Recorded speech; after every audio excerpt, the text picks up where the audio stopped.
ओम गुरुवे नमः।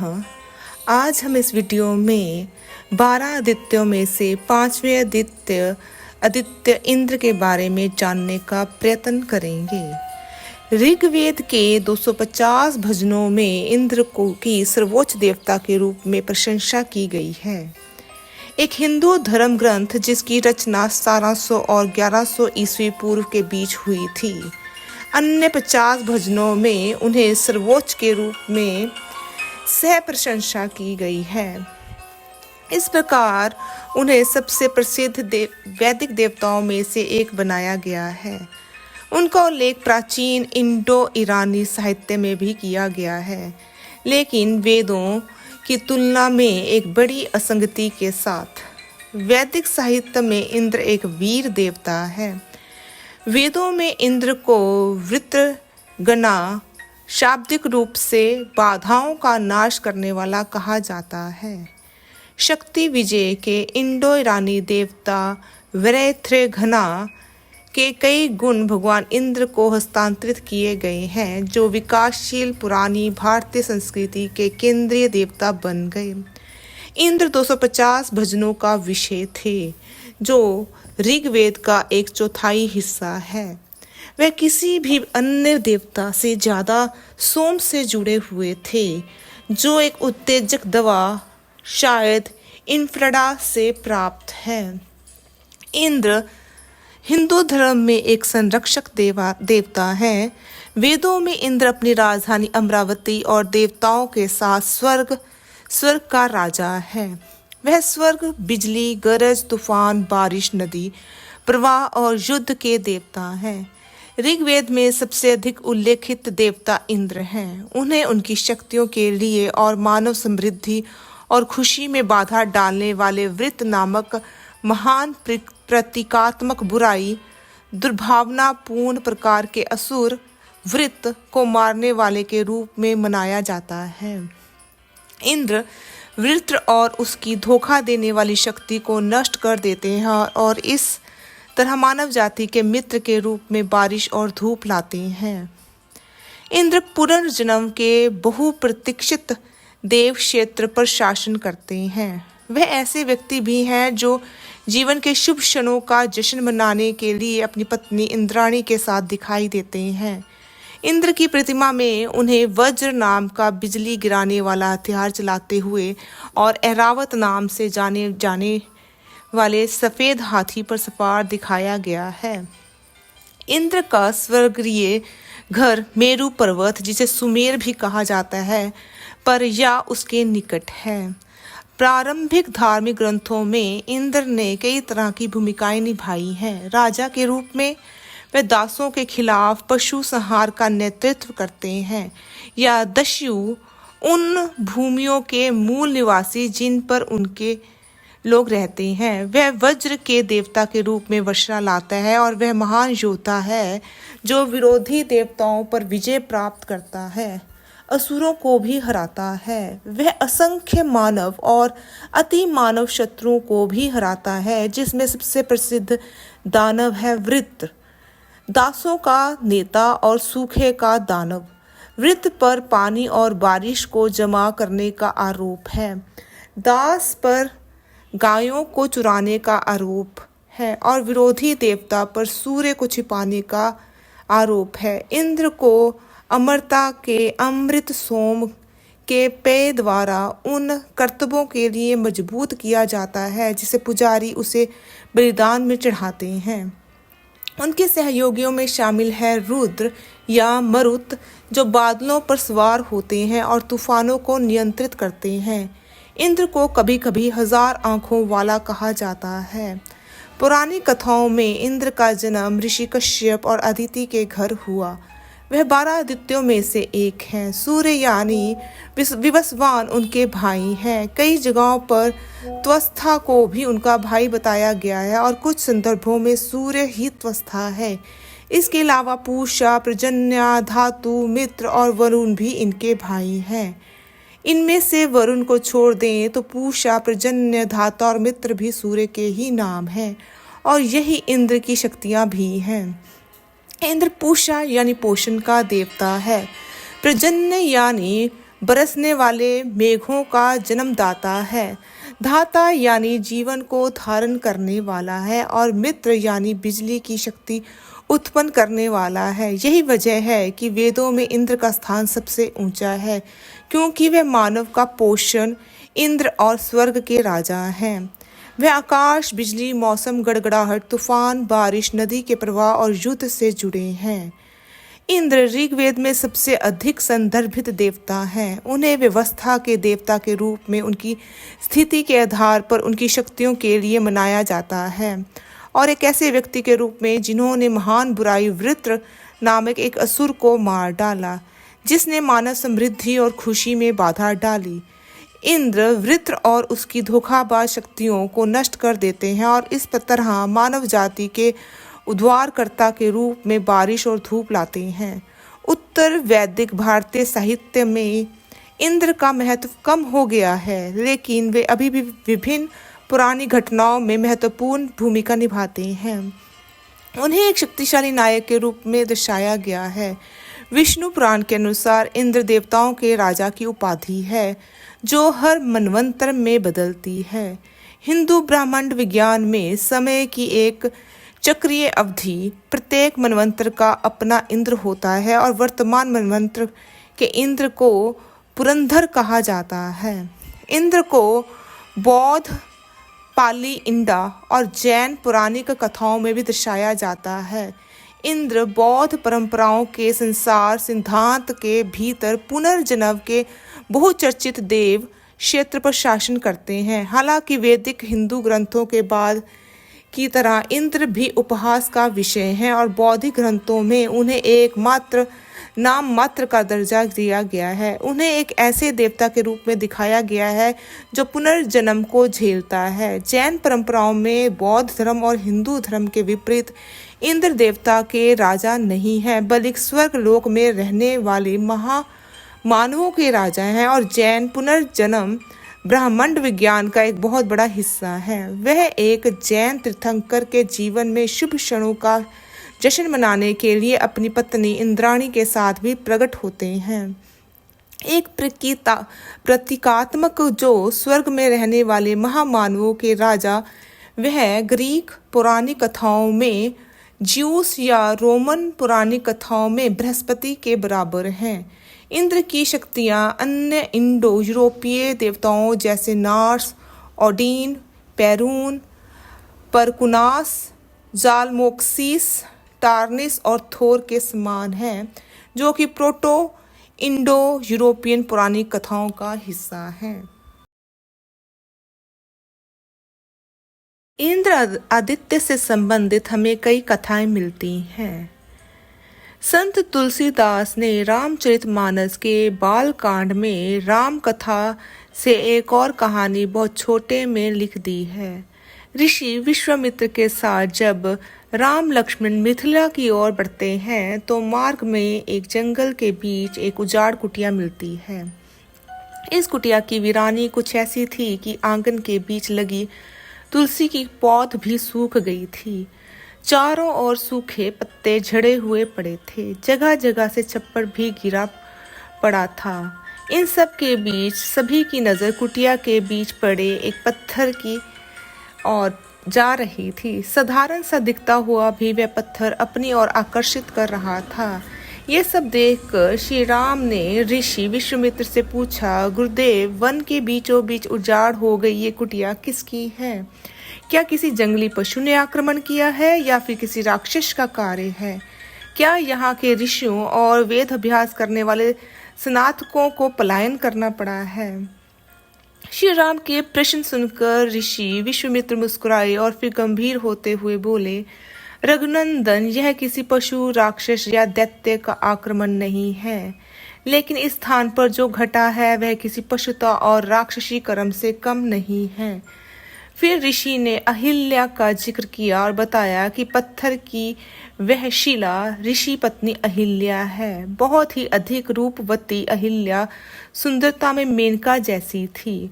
उनका विवाह गौतम ऋषि के साथ हुआ था। देवराज इंद्र ने एक बार उन्हें देखा तो मोहित हो गया और उन्हें पाने की इच्छा रखने लगा। उसे जब कोई सही मौका नहीं मिला तो उसने छल का सहारा लिया। एक दिन उसने चंद्रमा को आकाश से एक पहर पहले ही लुप्त करा दिया।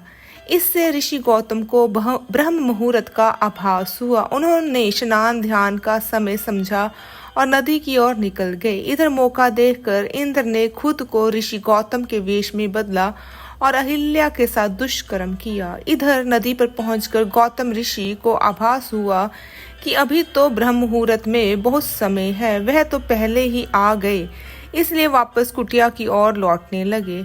यहाँ उन्होंने इंद्र को भागते देखा तो योग बल से सब कुछ जान लिया। तब उन्होंने गुस्से में आकर अहिल्या को शिला हो जाने का श्राप दिया और इंद्र को श्राप दिया कि उसे हमेशा अपने राज्य और पद का भय सताता रहेगा। इंद्र के बारे में यह कहा जाता है कि इंद्र देव की 1000 आंखें हैं। इससे संबंधित एक कथा है। पुराण कथाओं में इंद्र देव के शरीर पर 1000 आंखें भी बताई गई हैं, बल्कि कई पुराने चित्रों में भी ऐसे ही मिलता है, जिसमें उनके शरीर पर आंखें ही आंखें दिखाई देती हैं। दरअसल इसकी वजह भी गौतम ऋषि का दिया हुआ श्राप ही था। जब इंद्र ने ऋषि गौतम का वेश बनाकर अहिल्या के साथ छल किया, तब गौतम ऋषि ने उन्हें श्राप दिया था कि वो वासना तुम्हारे मस्तिष्क में हमेशा हावी रहती है, वह तुम्हारे शरीर पर प्रकट हो जाए। इसी श्राप के कारण इंद्र के शरीर के सारे रोम छिद्र स्त्री की योनि में बदल गए थे। जब इंद्र ने इस श्राप से मुक्ति का उपाय पूछा तो गौतम ऋषि ने कहा कि तुम्हारे इस श्राप को अगर कोई सती नारी क्षमा कर दे तो वे श्राप मुक्त हो जाएंगे। संसार में सबसे सती नारी देवी पार्वती हैं, लेकिन वह भी इंद्र के इस कांड से बहुत क्रोधित होती थी। बल्कि वह तो इंद्र वध के लिए तैयार थी, लेकिन देवता अमर थे, इसलिए देवी पार्वती ने श्राप से मुक्ति तो नहीं दी, लेकिन स्त्री योनि की मर्यादा के कारण उन सभी को आंखों में बदल दिया। इसके साथ ही कहा, अब तुम हर समय पीड़ा का अनुभव करते रहोगे। मनुष्य की तो 2 ही आंखें हैं और उसमें एक कतरा भी चला जाए तो वह बिलबिला जाता है, लेकिन इंद्र हमेशा इस बिलबिलाहट से परेशान रहेगा। वेदों के अनुसार वह इंद्र ही है जिनके कारण तूफान और आंधियां आ सकती हैं और इंद्र अपने वज्र से इस तबाही को रोकते हैं। वैदिक युग के ही कुछ बाद में ऐसा माना जाने लगा कि इंद्र ही जब नाराज होता है तो आंधी तूफान और आपदा लाने वाली वर्षा और बाढ़ आती है। महाभारत में भी ऐसी ही एक कथा का उल्लेख मिलता है जहां इंद्र नाराज हो जाता है, बादलों को अधिक से अधिक वर्षा का आदेश देता है।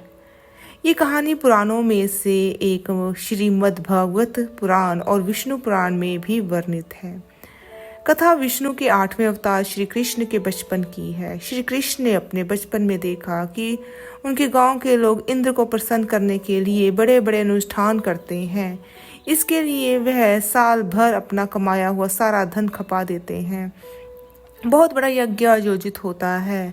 उसमें व्रजवासी सभी लोग अपने घर के घी, दूध, दही, अनाज की आहुति देते हैं। इस अधिक खर्चीले अनुष्ठान के कारण ब्रज का सारा कोष हर साल खाली हो जाता है। कृष्ण ने यह देखा तो लोगों ने समझाया कि इंद्र की पूजा क्यों करते हो? अगर वह देवता है तो इतना निष्ठुर नहीं हो सकता कि तुम्हारे साल भर की मेहनत का भूखा है। भगवान तो भावना से प्रसन्न होते हैं, इसलिए पूजा करनी है तो यमुना नदी की करो जिसके जल से प्यास बुझती है। धरती माँ की करो जो अनाज देती है। हल बैल की करो, गाय माता की करो, इस जंगल की करो और गोवर्धन पर्वत की करो। कृष्ण के कहने के अनुसार ब्रज के लोगों ने इंद्र की पूजा बंद कर दी। इसके बदले में वो गोप अष्टमी मनाकर गाय की पूजा करने लगे। हल बैल की पूजा के लिए हल छठ मनाने लगे और गोवर्धन पर्वत की पूजा करने लगे।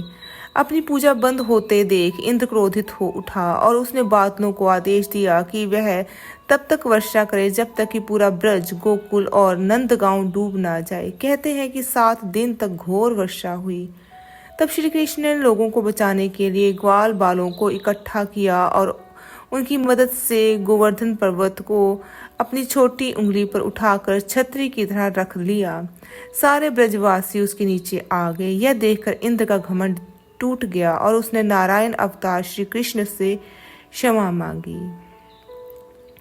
भागवत की कथा में इस कहानी का वर्णन कुछ ऐसे होता है कि इंद्र भी भगवान का भक्त है और भक्त में किसी भी कमी को जब भगवान देख लेते हैं तो उसे दूर करने के लिए लीला रचते हैं।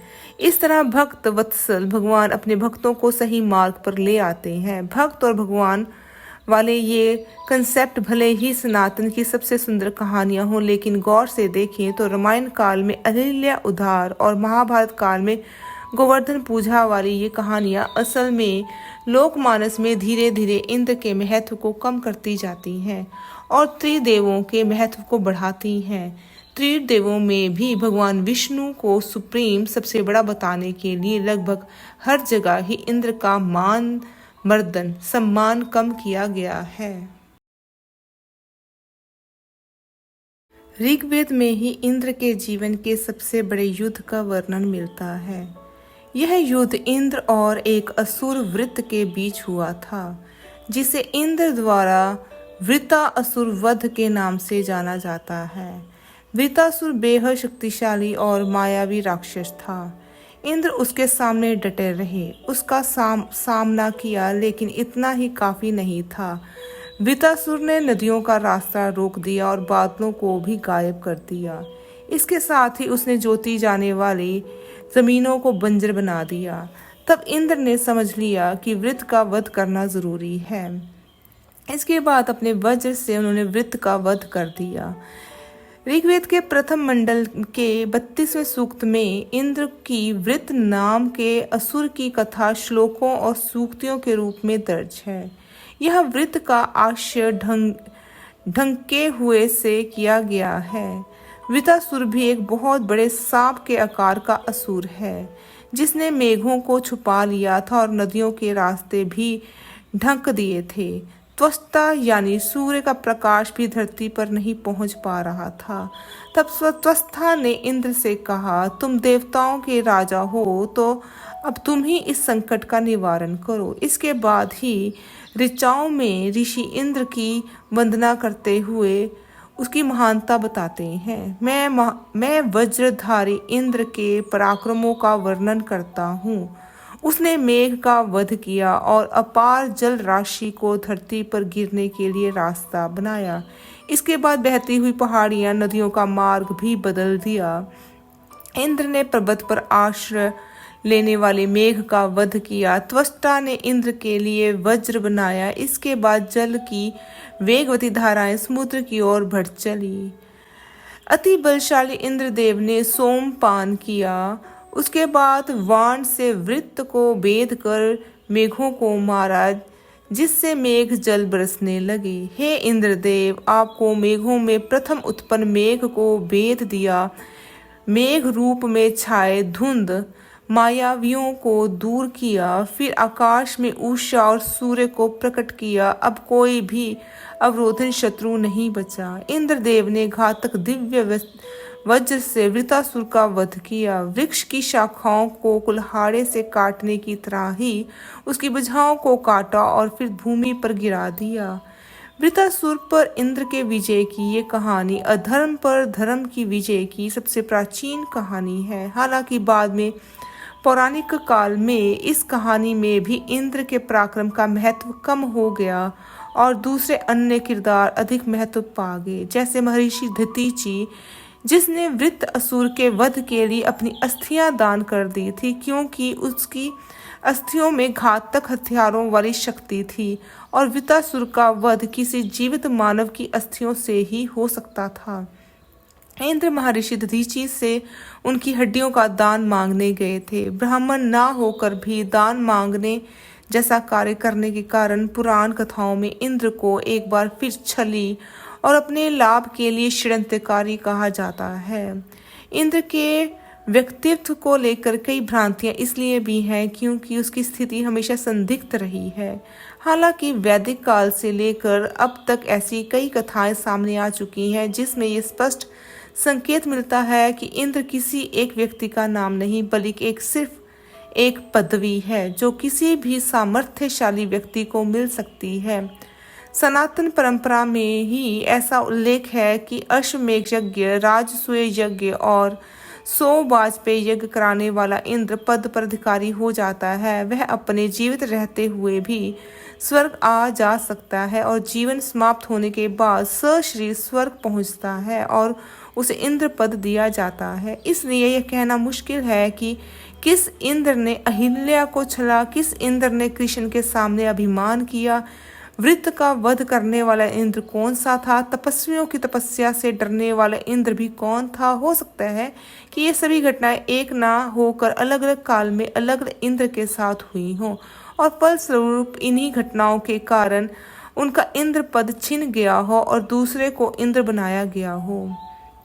पुराण कथाओं में 14 मनवंतरों में 14 अलग अलग इंद्र बताए गए हैं।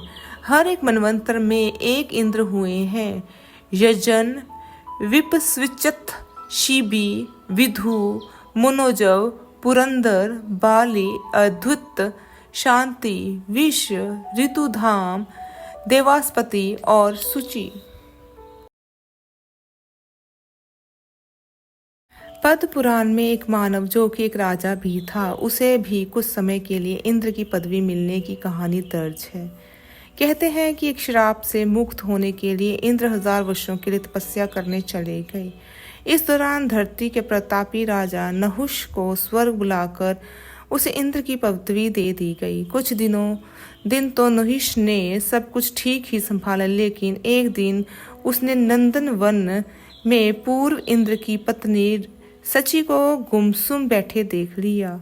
उसकी खूबसूरती में नहुष खो गया और उसके मन में कुविचार कूदने लगे। वह सोचने लगा कि जब स्वर्ग मेरा, इंद्रासन मेरा, इंद्र सेना मेरी, तो इंद्राणी क्यों नहीं। यह सोचकर उसने सची के पास विवाह प्रस्ताव भिजवाया। इंद्राणी सची ने उसे ठुकरा दिया। तब वह जबरन उन्हें पाने की कोशिश में लग गया। इंद्राणी ने गुरु बृहस्पति से रक्षा करने के लिए कहा। देवगुरु ने सारी बात सुनी, फिर कहा कि आप उसका प्रस्ताव मानते हुए यह संदेश भिजवाएं कि सची इंद्राणी है। अगर देवराज नहुष उसे पाना चाहते हैं तो वह उस पालकी पर बैठकर आए जिसे सप्तऋषि उठा कर लाएं। इंद्राणी के इस प्रस्ताव पर नहुष मान गए। उसे ध्यान ही नहीं रहा कि लालसा में वह क्या पाप करने जा रहा है। एक तो सप्तऋषि महान और ऊपर से बुजुर्ग, क्या उनसे पालकी उठवाना सही रहता। लेकिन नहुष को तो बस इंद्राणी के पास पहुंचने की जल्दी थी, लिहाजा उसने सप्तऋषियों से पालकी उठाने के लिए कह दिया। महान सप्तऋषियों ने उसका बिल्कुल भी बुरा नहीं माना और वे पालकी उठाकर चलने लगे, लेकिन उनकी चाल बहुत धीमी थी। ऐसे में नहुष पैर पटक पटक कर उनसे तेज गति से चलने के लिए कहने लगा। फिर भी बुजुर्ग ऋषि अपनी ही चाल से चले जा रहे थे। गुस्से में आकर नहुष ने महर्षि अगस्त्य को यह कहते हुए लात मार दी कि क्या सर्प की तरह रेंग रहे हो, जल्दी नहीं चल सकते।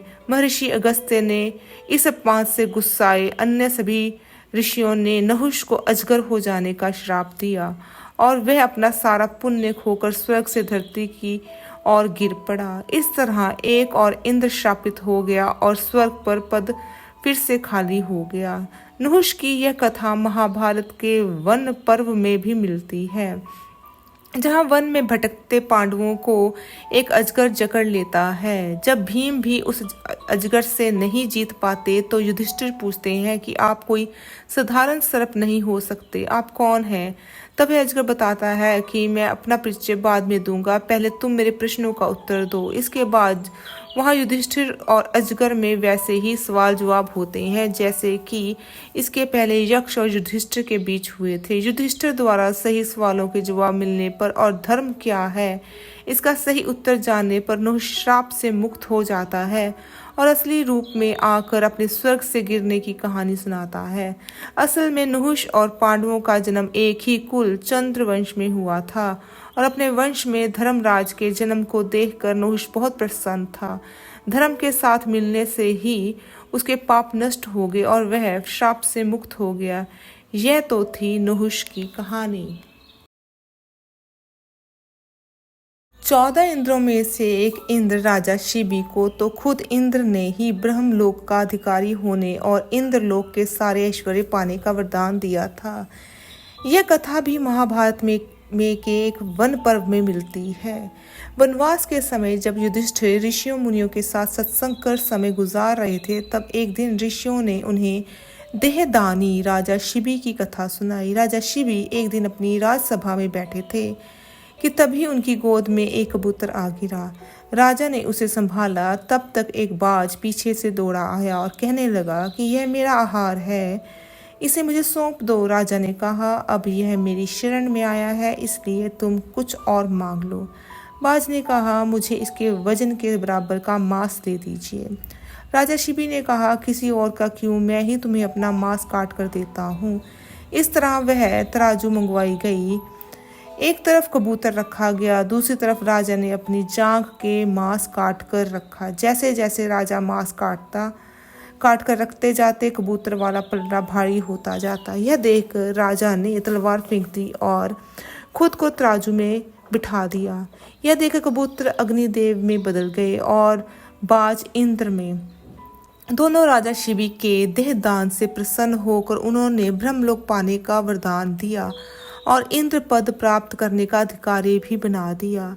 यह कहानी इंद्र की अन्य छवियों से थोड़ी अलग है कि जो इंद्र किसी की तपस्या से डर जाते हैं कि कहीं राज्य न छिन जाए, वे खुद किसी को इंद्र पद पाने का वरदान कैसे दे सकते हैं। हालांकि राजा शिवी का नाम 14 इंद्रों में से एक है। वैदिक काल में इंद्र को कई नामों से पुकारा गया है। उन्हें सुरेश, देवेश, सुरपति, सचीपति, वासव, पुरंदर और शक्र भी कहा जाता है। इंद्रदेव का मंत्र ओम इंद्राय नमः है। इसके अलावा इंद्र गायत्री मंत्र भी है।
इंद्र आदित्य के साथ अंगिरा ऋषि को जोड़ा गया है। प्रथम मनवंत्र के सप्तऋषियों में मरीचि, अत्रि, पुलाहा, कृतु, पुलस्त्य, वशिष्ठ, अंगिरा ऋषि थे। ऐसा कहा जाता है कि अर्थवन ऋषि के मुख से सुने मंत्रों के आधार पर ऋषि अंगिरा ने 4 वेदों में से एक अर्थवेद को साकार रूप दिया। इसके अतिरिक्त उन्होंने 3 अन्य वेदों ऋग्वेद, सामवेद, यजुर्वेद की रचना में भी काफी सहायता की। सृष्टिकर्ता ब्रह्मा जी ने सृष्टि की रचना में सहायता के लिए अपने मानस पुत्रों और प्रजापति को रचा। उसके बाद उनकी यह इच्छा हुई कि इन मानस पुत्रों और प्रजापतियों का कल्याण कैसे हो। उसके लिए उन्होंने एक बुद्धि यानी ज्ञानी पुत्र की आवश्यकता महसूस की और उन्होंने अपने पूर्ण तेज के साथ एक पुत्र की रचना रची। ये वही रचना थे महर्षि अंगिरा जी। अंगिरा ऋषि शुरू से बहुत ही तेजवान, बुद्धिमान और आंतरिक आध्यात्मिक क्षमता वाले थे। अंगिरा ऋषि में संपूर्ण जगत को ज्ञान देने की क्षमता थी। अंगिरा ऋषि को उत्पन्न करने के बाद ब्रह्मा जी ने संदेश दिया कि अंगिरा, तुम मेरे तीसरे मानस पुत्र हो। तुम्हें यह मालूम होना चाहिए कि तुम्हारा जन्म क्यों हुआ है और तुम इस जगत में क्यों आए हो। यह तुम्हें बताता हूँ। संदेश में कहा गया है कि तुम्हारा जन्म जगत के कल्याण और लोगों को अपनी बुद्धि से मार्गदर्शन करने के लिए हुआ है। अंगिरा ऋषि ने ब्रह्मा जी के संदेश को ध्यान से सुना और उनके आदेश को शिरोधार्य किया। संदेश सुनकर अंगिरा जी ने अपने मन की बात इस प्रकार कही कि परमेश्वर, आपने मुझे जगत कल्याण के लिए जन्म दिया है। उसके लिए मैं आपका आभारी रहूंगा और मैं उसके लिए खुद को सौभाग्यशाली मानता हूँ कि मुझे जगत कल्याण जैसा पुण्य कार्य दिया गया है। उन्होंने कहा कि मैं अपने पूर्ण क्षमता से जगत कल्याण के कार्य को करूंगा, आपका हर आदेश मानूंगा। अंगिरा ऋषि ने अपना ज्ञान तब बल से बढ़ाया और ब्रह्मा जी के संदेशों और मंत्रों आदि को धारण करने के बाद उसे इस जगत में प्रदान किया। इस तरह से वेदों की रचना हुई। अंगिरा ऋषि ने अपने ज्ञान व तपस्या के बल से ब्राह्मण कुल का शुभारंभ किया और तपस्या करने के कारण ब्रह्म ऋषि कहलाए।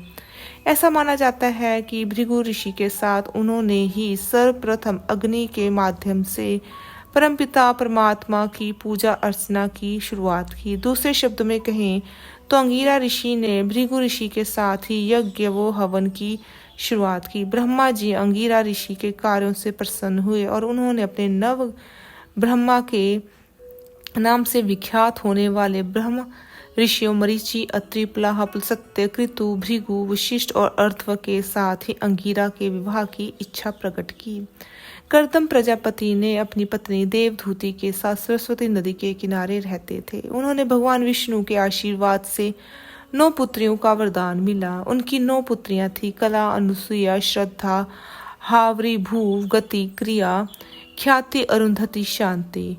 इसके साथ उन्हें कपिल आचार्य जैसा महान ज्ञानी पुत्र भी प्राप्त हुआ। ब्रह्मा जी ने अपनी इच्छा प्रकट करते हुए नव ब्रह्माओं को संदेश दिया कि आप कर्दम प्रजापति की पुत्रियों को अपनी जीवन संगनी के रूप में ग्रहण कर लें। इसके बाद उन सभी ने ब्रह्मा जी के संदेश को शिरोधार्य किया और इस प्रकार से कला का मरीचि, अनुसुईया का अत्रि, श्रद्धा का अंगिरा, हार्वी, भूव का पुलाह, गति का पुलस्त्य, क्रिया का कृति, ख्याति का भृगु, अरुंधति का वशिष्ठ और शांति का अर्धवा के साथ पाणी ग्रहण संपन्न हुआ। इसके बाद अंगिरा के 7 पुत्र हुए। ये पुत्र थे बृहत्कृति, बृहद ज्योति, बृहद ब्रह्मा, बृहद मानस, बृहद मंत्र, बृहद भानु, बृहस्पति।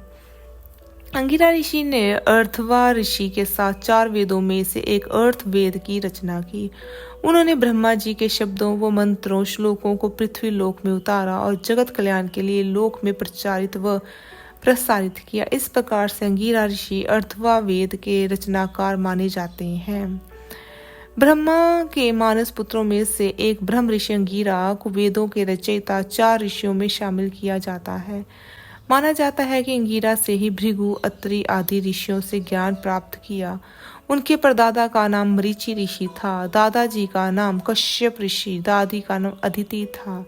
इनके पिता प्रचेता विधाता जो ब्रह्मलोक के राजा बनने के बाद प्रजापिता ब्रह्म कहलाए। वे अपने माता पिता अदिति कश्यप के ज्येष्ठ पुत्र थे। ब्रह्म ऋषि अंगिरा की माता का नाम वीरनी देवी था। ये अपने माता पिता से सौहार्द्र 2 भाई थे। आपके छोटे भाई का नाम भृगु ऋषि था। महर्षि अंगिरा के पुत्र बृहस्पति जी बहुत हुए जो देवगणों के पुरोहित देवगुरु के रूप में जाने जाते हैं। ऋग्वेद के अनुसार ऋषि अंगिरा ने सर्वप्रथम अग्नि उत्पन्न की थी। अंगिरा ने धर्म और राज्य व्यवस्था पर बहुत काम किया। इनकी पत्नी दक्ष प्रजापति की पुत्री स्मृति श्रद्धा थी जिनसे उनके वंश का विस्तार हुआ। अग्निदेव ने ही बृहस्पति के रूप में जन्म लिया था उत्तरार्थ तथा महर्षि सरवर्त भी अंगिरा के पुत्र हैं। इन्होंने वेदों की ऋचाओं के साथ ही अपने नाम से अंगिरा स्मृति की रचना की। अंगिरा ऋषि की तपस्या और उपासना इतनी तीव्र थी कि उनका तेज और प्रभाव अग्नि की अपेक्षा बहुत अधिक था। जल में रहकर तपस्या कर अग्निदेव ने जब देखा कि अंगिरा के तपोबल के सामने मेरी तपस्या और प्रतिष्ठा तुच्छ हो रही है, तो वे दुखी हो अंगिरा के पास गए और कहने लगे, आप प्रथम अग्नि हैं, मैं आपके तेज की तुलना में अपेक्षाकृत न्यून होने से द्वितीय अग्नि हूँ। मेरा तेज आपके सामने फीका पड़ गया है, अब मुझे कोई अग्नि नहीं कहेगा। तब महर्षि अंगिरा ने सम्मान पूर्वक उन्हें देवताओं को हवि पहुंचाने का कार्य सौंपा, साथ ही पुत्र रूप में अग्नि का वरण किया। कहीं कहीं ऐसी कथा भी आती है कि अंगिरा अग्नि के पुत्र हैं। यह बात कल्प भेद से भी बन सकती है। इनकी पत्नी दक्ष प्रजापति की पुत्री समृति थी, जिससे अनेक पुत्र और कन्याएं उत्पन्न हुई। शिव पुराण में ऐसी कथा आती है कि युगों युग में भगवान शिव व्यासा अवतार ग्रहण करते हैं। उनमें वारा कल्प में वेदों के विभाजक, पुराणों के प्रदर्शक और ज्ञान मार्ग के उपदेष्ट अंगिरा भी व्यास थे। वराकल्प में नवें द्वापर में महादेव ने वृषभ नाम से अवतार ग्रहण किया था। उस समय उनके पुत्र रूप में महर्षि अंगिरा थे। एक बार भगवान श्री कृष्ण ने व्याघ्रपाद ऋषि के आश्रम पर महर्षि अंगिरा से पाशुपत योग की प्राप्ति के लिए बड़ी दुष्कर तपस्या की थी। अंगिरा स्मृति में सुंदर उपदेश तथा धर्मचारण की शिक्षा व्याप्त है। अंगिरा स्मृति के अनुसार बिना कुशा के धर्मानुष्ठान, बिना जल स्पर्श के दान, संकल्प, बिना माला के संख्याहीन जाप, ये सब निष्फल होते हैं। अंगिरा रस शब्द का निर्माण उसी धातु से हुआ है जिससे अग्नि, और एक मत से उनकी उत्पत्ति भी आग्नेयी अग्नि की कन्या के गर्भ से मानी जाती है। मतांतर से उनकी उत्पत्ति ब्रह्मा के मुख से मानी जाती है। श्रद्धा, शिवा, स्वरूपा, मरीचि एवं दक्ष की स्मृति, स्वधा तथा सती नामक कन्याएं इनकी पत्नियां मानी जाती हैं, परंतु ब्रह्मांड एवं वायु पुराणों में स्वरूपा, मरीचि, सवराट, कर्दमी और पथ्या मानवी को अर्थवन की पत्नियां कहा गया है। अर्थवेद के प्रारंभकर्ता होने के कारण इनकी अर्थवा भी कहते हैं।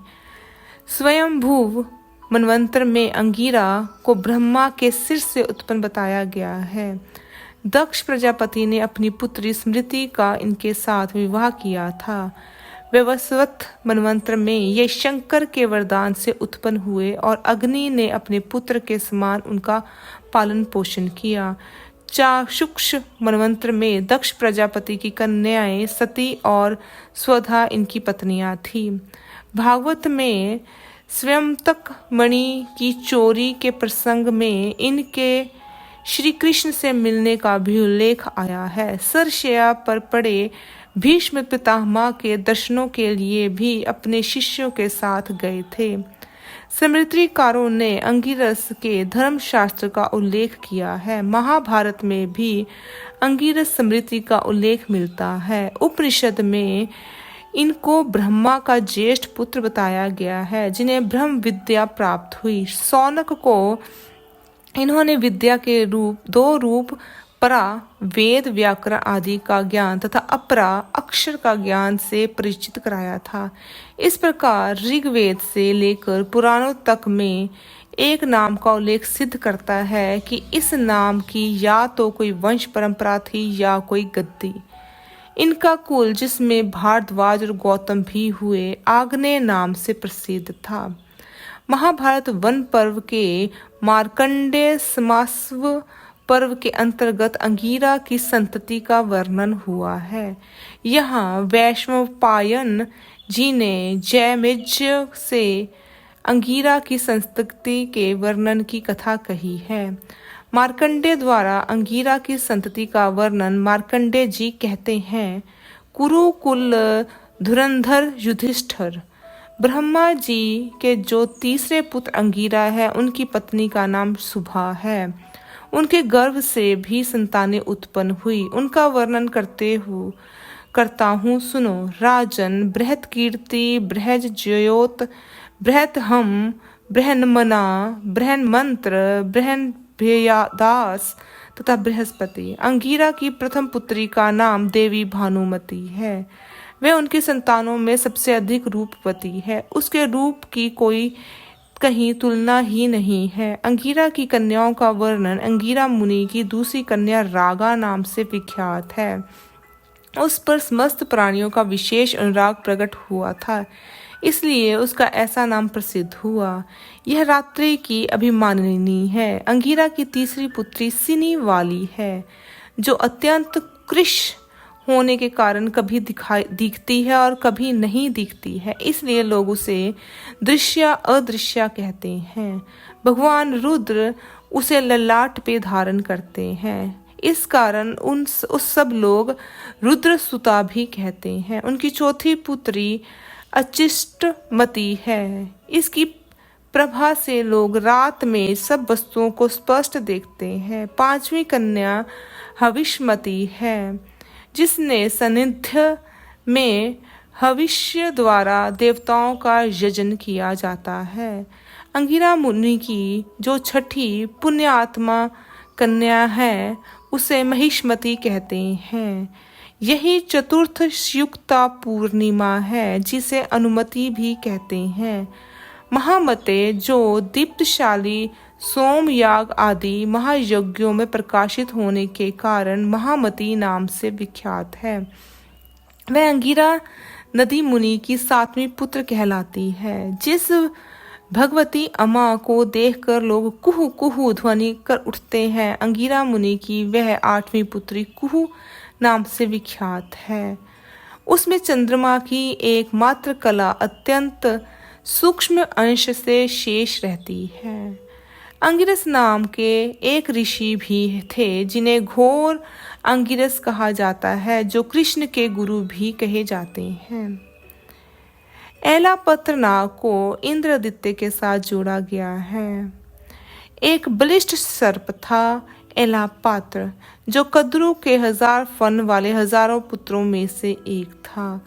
एक अन्य एलापात्र सर्प का उल्लेख भागवत पुराण, ब्रह्मांड पुराण, मत्स्य पुराण, विष्णु पुराण में भी हुआ है, जिसके अनुसार यह 1000 फन वाला एक नाग है, जो श्रावण मास में सूर्य के रथ के साथ रहता है। इंद्रदित्य के साथ विश्वावसु गंधर्व को जोड़ा गया है। विश्वावसवे स्वाहा। इस प्रकार से विश्वावसु नामक गंधर्व को 7 अंजलि जल अर्पित करके उपरोक्त मंत्र विद्या का जाप करने से 1 माह के अंदर अलंकारों से सुसज्जित श्रेष्ठ पत्नी की प्राप्ति होती है। विश्वावसु नामक का एक गंधर्व था, जो गायन के लिए अत्यंत प्रसिद्ध था। मेनका और विश्वावसु एक साथ देवलोक में संगीत के कार्यक्रम प्रस्तुत करते थे। धीरे धीरे दोनों के बीच घनिष्ठता हो गई। मेनका का स्वभाव चंचल था, लेकिन विश्वावसु को सचमुच मेनका से गहरा प्रेम हो गया।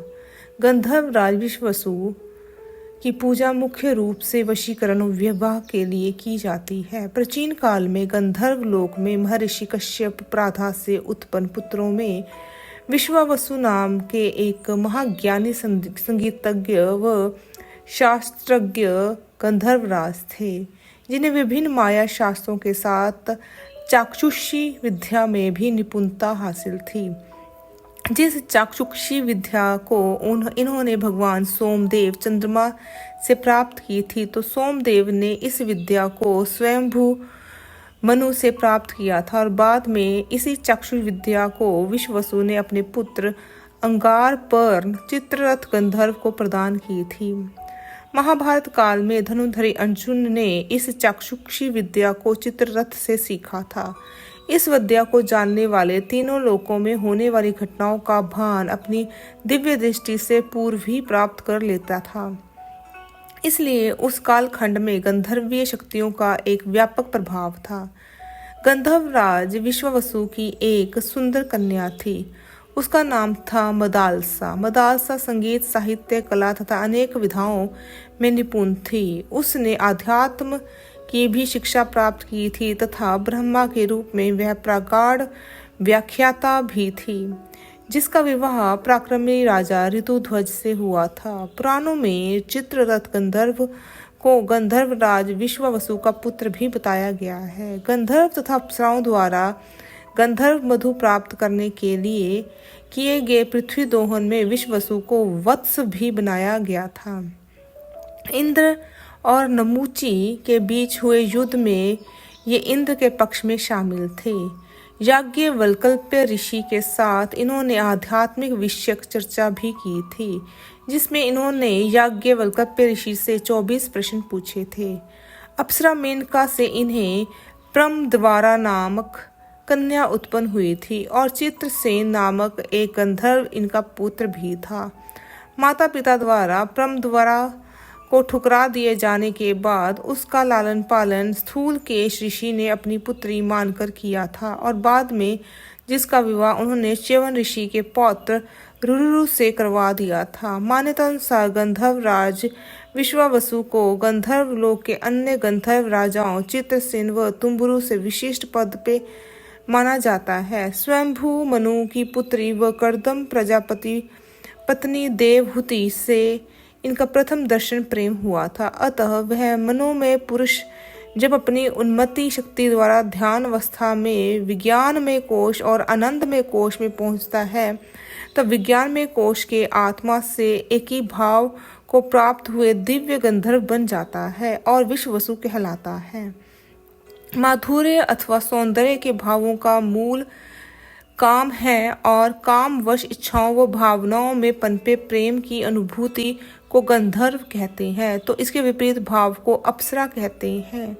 मनोमय का आत्म गंधर्व है तो गंध इसकी पत्नी।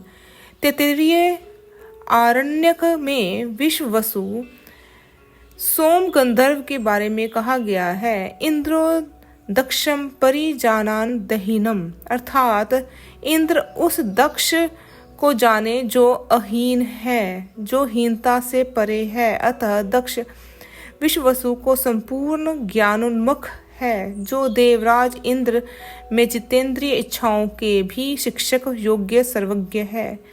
कालांतर ब्राह्मणों के श्राप के कारण विश्वावसु का पृथ्वी लोक में कबंध नामक राक्षस के रूप में जन्म भी हुआ था, जो आगे चलकर दशरथ नंदन भगवान श्री राम के हाथों मारा गया था एवं मुक्ति इसे प्राप्त हुई थी। जब वनवास के समय सीता मैया की खोज में रामचंद्र भाई लक्ष्मण के साथ वन भटक रहे थे।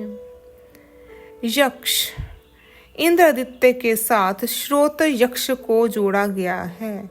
वैदिक हिंदू धर्म में यक्ष रहस्यमय प्राणियों के समूह का प्रतिनिधित्व करते हैं, जिनमें कुबेर उनके प्रमुख हैं। उन्हें गृहक गुप्त लोक के रूप में भी जाना जाता है और अक्सर उन्हें राक्षसों और नागों से जोड़ा जाता है। कुबेर वैदिक धन के देवता हैं, जो सभी सांसारिक खजानों के स्वामी हैं। यक्ष को कभी कभी गंधर्वों का एक वर्ग माना जाता है, लेकिन वे निश्चित रूप से अधिक दुष्ट स्वभाव के होते हैं। वे ऋषि कश्यप और खस के पुत्र हैं। कई कहानियों में वे मुख्य रूप से जंगलों, झीलों और नदियों को मोहित करके और उनके पास आने वाले किसी भी इंसान को मारकर मनुष्य को परेशान करते हैं। वे अपने काले कारनामों के कारण असुरों से अधिक निकटता से संबंधित हैं। वे अमर नहीं हैं और निश्चित रूप से उनकी पूजा नहीं की जाती है। वे ज्यादातर मानव जाति के दुश्मन हैं। वे बहुत लंबे समय तक जीवित रहते हैं और उनके पास जादुई शक्तियां होती हैं। हालांकि उन्हें बिना जादू के भी मनुष्य हरा सकते हैं। यक्षों के बारे में कहा जाता है कि वे बहुत धनवान थे। उनके राजा कुबेर को सभी प्राणियों में सबसे धनवान कहा जाता है। कुछ अन्य मतों के अनुसार यक्ष प्रकृति आत्माओं के एक व्यापक वर्ग का नाम है, जो आमतौर पर परोपकारी होते हैं, जो धरती और पेड़ की जड़ों में छिपे प्राकृतिक खजानों की देखभाल करते हैं। वे हिंदू, जैन और बौद्ध पुरानी कथाओं में भी दिखाई देते हैं। हिंदू, जैन और बौद्ध पुरानी कथाओं में यक्ष का दोहरा व्यक्तित्व होता है। एक और यक्ष एक हानि रहित प्राकृतिक परी हो सकती है, जो जंगलों और पहाड़ों में जुड़ी होती है। लेकिन यक्ष का एक और गहरा संस्करण भी है, जो एक प्रकार का भूत है, जो जंगल में घूमता है और राक्षसों के समान यात्रियों को पकड़ता और खा जाता है। एक और मत के अनुसार यक्ष वह जानता है कि एक ईर्ष्यालु व्यक्ति जो विवाद करना पसंद करता है, लेकिन जो बढ़िया घर, बिस्तर और सीटें, सिंहासन, कपड़े और भोजन आहार दे सकता है, उसका पुनर्जन्म यक्षों के बीच होगा, जो महलों और मंदिरों में उड़ते हैं, जहां वे सभी प्रकार के सुख और भौतिक लाभों का आनंद लेते हैं। यक्ष अन्य देवताओं के साथ मिलकर असुरों का निर्माण करते हैं। तदनुसार असुर, किन्नर, गंधर्व, कुंभांड, यक्ष, राक्षस, भूत आदि महान देवता असुर हैं, और जब इनकी सेनाएं बढ़ती हैं तो देवताओं की सेनाएं कम हो जाती हैं। उनकी शक्ति और उनके परिवर्तन इच्छानुसार किए जाते थे। असुर नियति को इस प्रकार कहा जाता है क्योंकि असुर सूची में सबसे ऊपर दिखाई देते हैं। अन्य अर्थात किन्नर, गंधर्व, कुंभांड, यक्ष, भूत आदि उनके साथ एक ही नीति का निर्माण करते हैं। सुरंगमा सूत्र के अनुसार यक्ष एक संस्कृत शब्द है जिसका अर्थ है तेज। इसका अर्थ साहसी और मजबूत भी है। यक्ष एक प्रकार के भूत हैं। भूत के 3 प्रकार हैं: पृथ्वी पर भ्रमण करने वाले भूत, उड़ते भूत, अंतरिक्ष यात्रा करने वाले भूत। वे देखने में सुंदर हैं, उनके अंग सुडौल हैं, वे दिखने में शांत हैं, वे चमकते हुए किरीट, मुकुट और अन्य आभूषण धारण करते हैं। उनका रंग काला और उनके ध्वज पर बरगद का वृक्ष है। यक्ष यक्षी या यक्षिणी के साथ मिलकर शासन देवता तथा या तीर्थंकरों के उपस्थित देवता बनते हैं। यक्ष तीर्थंकरों का भक्त होता है, ऐसा जैन धार्मिक ग्रंथ में परिभाषित किया गया है। जैन मान्यता के अनुसार इंद्र प्रत्येक तीर्थंकर के परिचारक के रूप में एक यक्ष और एक यक्षी को नियुक्त करते हैं। यक्ष उनके दाईं ओर, यक्षिणी उनके बाईं ओर होती है। इस प्रकार उन्हें शासन देवता या परिचारिका आत्माएं भी कहा जाने लगा। हेमवंत के अनुसार यक्ष की उत्पत्ति जिनकी विशेष धार्मिक आत्मा से होती है, अतः हम पूरी संभावना के साथ कह सकते हैं यक्ष शिष्यों का नेता था और यक्षिणी पहली महिला धर्मांतरित थी। यक्ष का तात्पर्य भ्रमणशील दिव्य प्राणियों के खजाना रक्षक वर्ग से है, जो स्वयं देवों की एक श्रेणी है, जैसा कि 2वीं शताब्दी के तत्वार्थ सूत्र में बताया गया है। भ्रमणशील दिव्य प्राणियों के भ्रातृ रक्षक वर्ग के स्वामी कौन है? पूर्ण भद्र और मणिभद्र भ्राण रक्षक भ्राणशील दिव्य शक्तियों के 2 स्वामी हैं। इंद्र आदित्य के साथ श्रोता यक्ष को जोड़ा गया है। इंद्र आदित्य के साथ प्रमलोचना अप्सरा को जोड़ा गया है। एक बार ऋषियों में श्रेष्ठ ऋषि कंडू गौतमी नदी के किनारे घोर तपस्या कर रहे थे। देवराज इंद्र को ऐसे समय हमेशा डर सताता था कि कहीं कोई अपनी तपस्या से वरदान पाकर उसे इंद्रलोक से पतित न कर दे। इसी डर से ऋषि कंडू की तपस्या को भंग करने के लिए इंद्र ने अत्यंत सुंदर अप्सरा प्रमलोचा को भेजा। प्रमलोचा बला की खूबसूरत थी। उस खूबसूरती को देख ऋषि अपनी वर्षों की कड़ी तपस्या भूल गए और उसके साथ गृहस्थ जीवन बसाने में सपने देखने लगे। वे उसकी खूबसूरती में इतना खो गए, उन्हें ना तो समय का ध्यान था और ना ही पूजा पाठ का ध्यान। कार्य पूरा हो जाने पर प्रमलोचा स्वर्ग जाने के लिए बेचैन होने लगी, पर ऋषि उसके मोह में इस कदर उलझे कि उसे खुद से ही कहीं भी दूर नहीं जाने देते। उनके खिलाफ जाकर अप्सरा ऋषि को नाराज भी नहीं करना चाहती थी। उसे भय था ऋषि कहीं उसे श्राप ना दे दे। अचानक एक दिन ऋषि को एहसास हुआ कि उन्होंने आज पूजा नहीं की है। वे अपनी कुटिया से निकल कर बोले, मैं पूजा करने के लिए जा रहा हूँ। इस बात पर आश्चर्यचकित होकर प्रमलोचा बोली, इतने सालों में आज आपको अचानक पूजा पाठ का ध्यान कैसे आया? इतने दिनों से तो आप गृहस्थ आश्रम जी रहे थे। ऋषि अपनी स्थिति से अनजान होते हुए बोले, तुम तो आज सुबह से ही मेरे साथ हो, फिर मैंने कब पूजा पाठ छोड़ा? उनका यह जवाब सुनकर प्रमलोचा आश्चर्य से भर गई। उसने ऋषि को बताया कि वह आज सुबह से नहीं बल्कि पिछले 907 सालों से उनके साथ गृहस्थ जीवन व्यतीत कर रही है। ऋषि असमंजस में पड़ गए। वो अप्सरा के मोह में इस कदर फंस गए थे कि उन्हें समय के बीच जाने का एहसास ही नहीं हुआ। वास्तविक स्थिति का भान कराने के लिए प्रमलोचा ने उन्हें इंद्र की योजना के बारे में सब कुछ सच बता दिया। सारी बातें सुन ऋषि खुद को धिक्कारने लगे। जिस मोह माया को त्याग कर उन्होंने कठोर तपस्या की थी, उसी मोह ने उनके कई वर्षों को नष्ट कर दिया और इन्हें इस बात का एहसास भी नहीं था। वास्तविकता पता लगने पर ऋषि ने फिर से कठोर तपस्या आरंभ कर दी। आगे हम राक्षस के बारे में जानते हैं।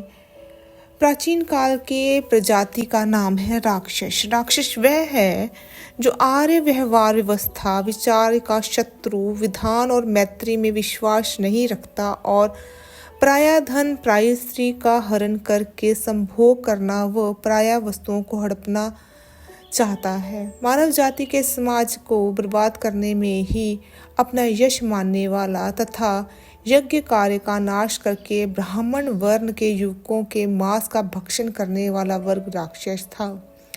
राक्षस दक्ष प्रजापति के वंशज थे। वे सुरसा के पुत्र थे जो स्वयं दक्ष प्रजापति की पुत्री हैं।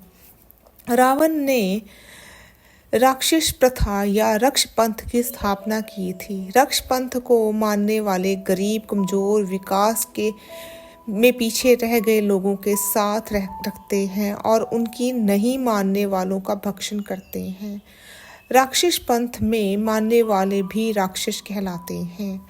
राक्षस को अक्सर बदसूरत, भयंकर दिखने वाले और विशाल प्राणियों के रूप में चित्रित किया गया है, जिसमें दो नुकीले मुंह ऊपर से उभरे हुए और नुकीले पंजे जैसे नाखूनों वाले होते थे। उन्हें मतलबी जानवरों की तरह बढ़ता हुआ और अतृप्त नरभक्षी के रूप में दिखाया गया है, जो मानव मांस की गंध को सूंघ सकता है। कुछ अधिक क्रूर लोगों को लाल आंखों और बालों को जकड़ते हुए, उनकी हथेलियों से खून पीते हुए या मानव खोपड़ी से दिखाया गया था। बाद में पश्चिम पुरानी कथाओं में पिशाचों के प्रतिनिधित्व के समान। आमतौर पर वे उड़ सकते थे, लुप्त हो सकते थे और उनमें माया भ्रम की जादुई शक्तियाँ थीं, जो उन्हें किसी भी प्राणी के रूप में इच्छा अनुसार आकार बदलने में सक्षम बनाती थी। राक्षस के समतुल्य महिला राक्षसी होती है। इंद्रदित्य के साथ वर्य राक्षस को जोड़ा गया है। भगवान इंद्र हिंदू पौराणिक कथाओं में एक महत्वपूर्ण स्थान रखते हैं, जो शक्ति, नेतृत्व और सुरक्षा का प्रतीक हैं। विभिन्न मंदिरों में भगवान इंद्र की पूजा हिंदू संस्कृति का एक गहरा पहलू है, जो भक्तों को परमात्मा से जोड़ने और आशीर्वाद पाने का अवसर प्रदान करता है। भगवान इंद्र के आसपास के समृद्ध इतिहास और पौराणिक कथाओं को समझकर और निर्धारित अनुष्ठानों और दिशा निर्देशों का पालन करके भक्त इस पूजनीय देवता के साथ अपने आध्यात्मिक संबंध को गहरा कर सकते हैं। उनकी पूजा में भक्ति और पूर्णता की गहरी भावना का अनुभव कर सकते हैं। सबसे पहले तो इंद्र कायर नहीं है, कमजोर नहीं और निश्चित रूप से कोई ओहदा या पोस्ट नहीं है। वेदों में इंद्र आत्मा की सबसे शक्तिशाली और सुंदर अभिव्यक्ति में से एक है। वह किसी भी भगवान से कम नहीं है, चाहे वह विष्णु हो या शिव।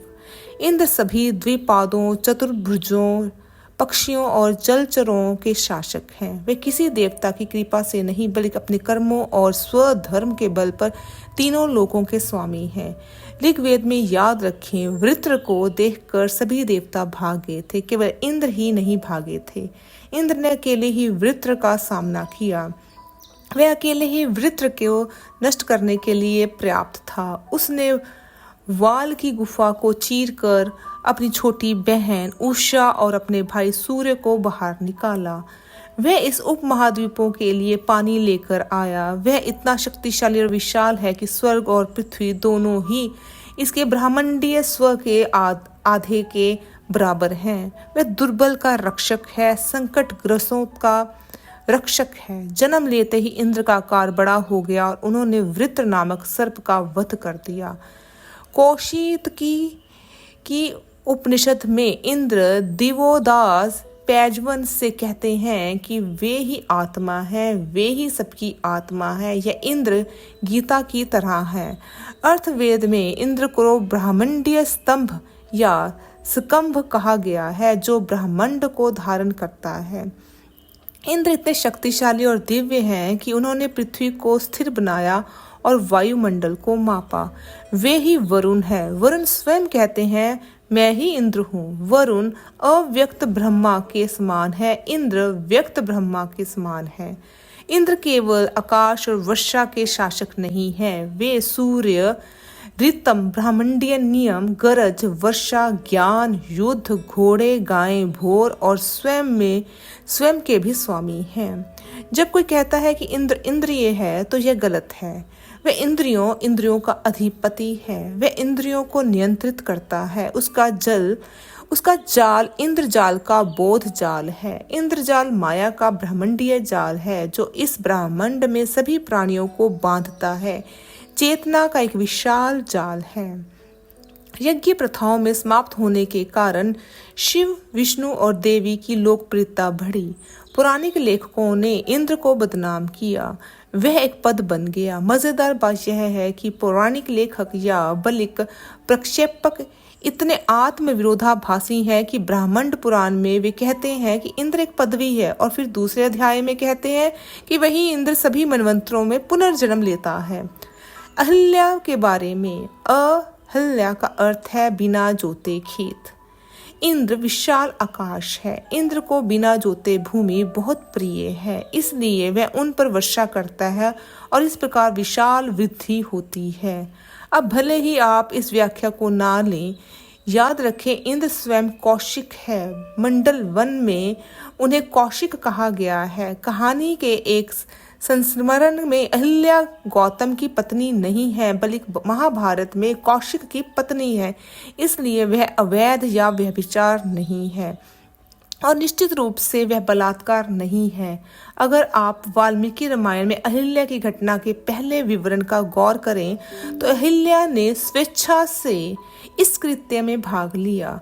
यह सहमति से हुआ था, लेकिन फिर भी पूरी कहानी बाद की है। इसी प्रकार इंद्र द्वारा जन्मेजय वास्तव में यह एक अप्सरा है कि पत्नी वसुष्टमा के साथ संभोग की कहानी भी बाद के युग में हरिवंश में मिलती है, जो स्वयं महाभारत का एक खिल या परिशिष्ट है।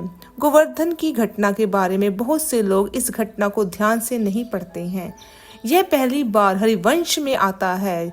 वहाँ इंद्र कृष्ण की परीक्षा लेते हैं, तो जो इंद्र के छोटे भाई हैं, कृष्ण भारत की पूजा को नहीं रोकते। गोवर्धन पूजा में कृष्ण कहते हैं पूजा के 2 ध्रुव होने चाहिए, एक कृष्ण के लिए, दूसरा इंद्र के लिए। याद रखें गीता में कृष्ण स्वयं कहते हैं देवताओं में मैं इंद्र हूँ। वे अर्जुन से बहुत प्रेम करते हैं, जो इंद्र का पुत्र है। रामायण में इंद्र ही है जो राम को उनकी वानर सेना को पुनर्जीवित करने का आशीर्वाद देते हैं। इंद्र का धनुष, तरकश और तलवार ही राम को अगस्त्य से मिला था। इंद्र ने राम के लिए अपना रथ और मातली को उसका अपना सारथी भेजा। इंद्र विष्णु से बहुत प्रेम करते हैं। क्योंकि वे एक ही हैं। हम अनजाने में ही प्रतिदिन इंद्र का आवाहन करते हैं। इंद्र सूर्य है। दुर्गा पूजा में संकल्प या पूजा पूरी करने के लिए साधक के समझौते के दौरान इंद्र का आवाहन किया जाता है। शांति मंत्र में इंद्र का आवाहन किया जाता है। इसलिए भगवान इंद्र कोई देवता नहीं है, वे ब्रह्मा स्वरूप हैं। वे भगवान नारायण, रुद्र, देवी के समान स्तर के हैं। उन्हें बदनाम किया गया है, कलंकित किया गया है और बहुत नुकसान पहुंचाया गया है। मेरा मतलब है कि जो लोग इंद्र को बदनाम करते हैं वे अपनी आध्यात्मिक खोज को बहुत नुकसान पहुंचाते हैं। जब कोई कहता है विष्णु इंद्र से महान है या शिव इंद्र से महान है, तो वे ये नहीं समझते विष्णु इंद्र है, शिव इंद्र है, विष्णु शिव है, शिव विष्णु है। इसमें कोई द्वैत नहीं है, वे सभी एक हैं। इसलिए सत्य सामने आए। लोग इन धारावाहिकों को सत्य का स्रोत और भगवान इंद्र तथा सभी देवों और देवियों का चरित्र प्रमाण पत्र मानना बंद करें। इंद्र आदित्य वरुण की तरह है। ऋग्वेद में इंद्र आदित्य को नायक की तरह माना तथा जाना जाता है। इंद्र आदित्य को पावर, अधिकार, प्रभुत्व के साथ जोड़ते हैं। आमतौर पर हम 5th हाउस को अथॉरिटी का घर मानते हैं। इस घर के साथ पावर मीन्स पावरफुल राजा, पावरफुल करेक्टर, पावरफुल सेना नायक को 5th हाउस आदित्य के साथ जोड़ते हैं।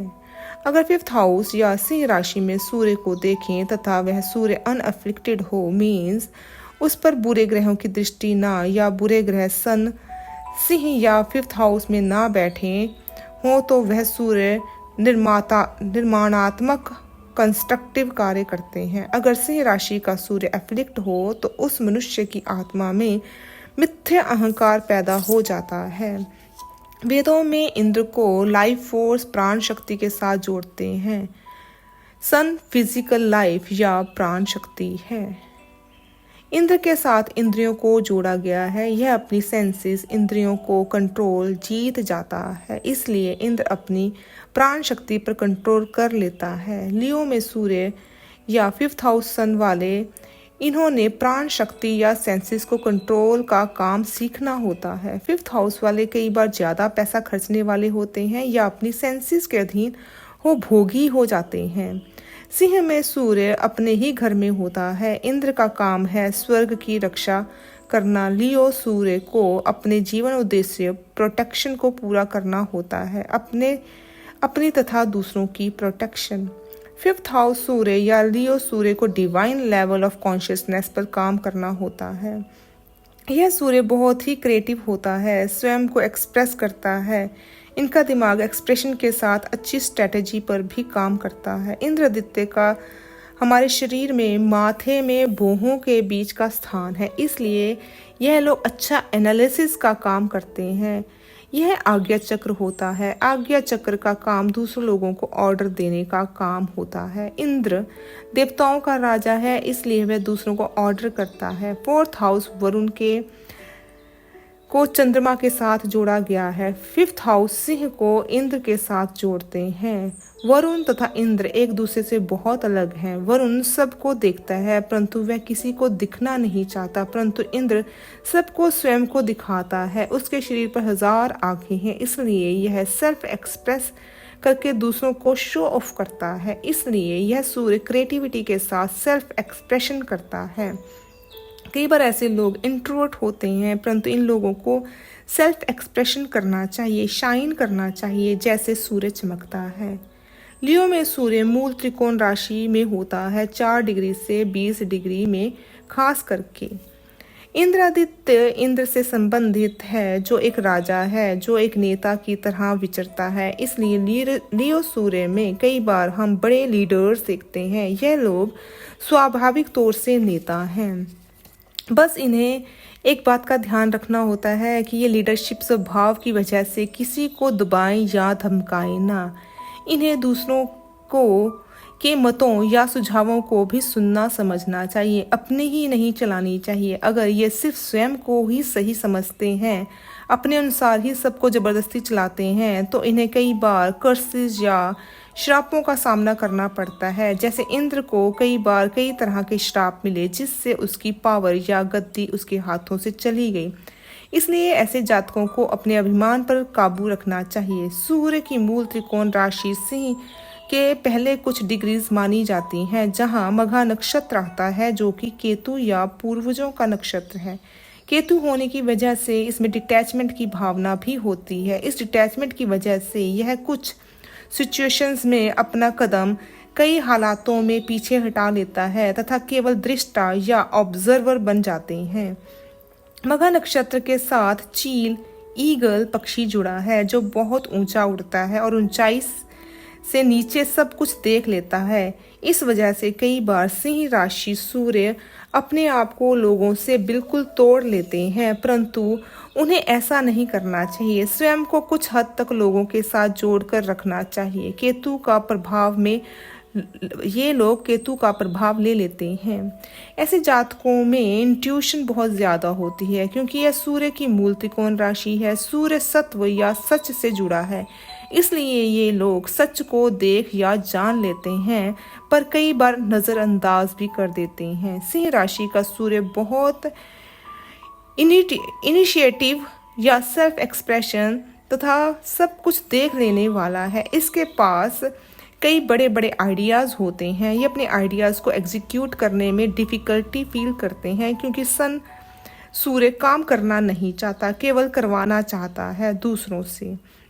यह एंटरप्रेन्योर पूंजीपति के लिए सिंह सन की अच्छी प्लेसमेंट है जो आइडियाज़ को दूसरों से करवाता है। इंद्र भगवान बहुत एम्बिशियस हैं। ऐसे जातकों के कई एम्बिशंस होते हैं। सिंह राशि के एकदम सामने एक्वेरियस या कुंभ राशि आती है जो कि इच्छाओं की पूर्ति का घर है। इंद्र अपनी इच्छाओं की पूर्ति करना चाहता है। सिंह सूर्य राशि के जातक भी इच्छाएं करना चाहते हैं या इच्छाओं की पूर्ति करना चाहते हैं, परंतु इन्हें अपनी इच्छाओं पर काबू रखना चाहिए ताकि इनके अंदर संतुष्टि की भावना पैदा हो, कहीं खालीपन ना आ जाए। अभिमान भी पैदा हो जाता है ऐसे जातकों में। ये लोग कई बार सेल्फ सेंटर्ड हो जाते हैं। इनके अंदर ह्यूमैनिटी, मानवता की भावना होनी चाहिए जैसे वरुण आदित्य में होती है, क्योंकि सूर्य 4th हाउस में अपने घर 5th हाउस से 12वें घर में चला जाता है, इसलिए अभिमान खत्म हो जाता है 4th हाउस सूर्य में। इन्हें हम्बल होने की भावना होनी चाहिए। ये लोग परफेक्शनिस्ट होने की कोशिश करते हैं। ये लोग हर एक चीज़ द बेस्ट क्वालिटी तथा परफेक्ट पाना चाहते हैं। इसी परफेक्शन लाने के चक्कर में ये लोग लगातार खुद को बेहतर से बेहतरीन बनाने की कोशिश करते हैं। यह एक अच्छी आदत है। ये लोग खुद को औरों से बेहतर तथा खास महसूस करते हैं। इन्हें अच्छी पोजीशन, एसेट्स तो मिल जाते हैं, परंतु अगर ये सही से बिहेव नहीं करते तो ये सब छिन जाता है। यह हमारे पूर्व पुण्य का भी घर होता है। अगर आप अपने इस जन्म में कर्म ठीक नहीं रखते तो यह पूर्व पुण्य खत्म हो जाएंगे तथा आपको प्रॉब्लम्स या गिरावट का सामना करना पड़ सकता है। अंत में कहेंगे, सिंह राशि में सूर्य या 5th हाउस सूर्य से मनुष्य अच्छी वेदों तथा मंत्रों का ज्ञाता होता है, ज्ञानी आत्मा होती है। यह घर पावर, अथॉरिटी को बताता है। इंद्र एक पदवी है। जब यहाँ सूर्य सही बैठा होता है तो प्रमोशन मिलती है। इसी के साथ सूर्य की स्थिति खराब होती है तो डिमोशन भी हो सकती है। मीन्स यह घर या राशि अथॉरिटी, प्रमोशन या डिमोशन की राशि है। अब अगर फिर से वैदिक युग की ओर बढ़ें तो इंद्र यहाँ सबसे बड़े सम्मान पाने वाला देवता है। वह ऊंचे आकाश में कहीं रहता है और स्वर्ग में बनी उसकी राजधानी का नाम अमरावती है। उसके पास ऐरावत हाथी है जिसकी 3 सूंड हैं और वह अपने शक्तिशाली पंखों से उड़ान भी भर सकता है।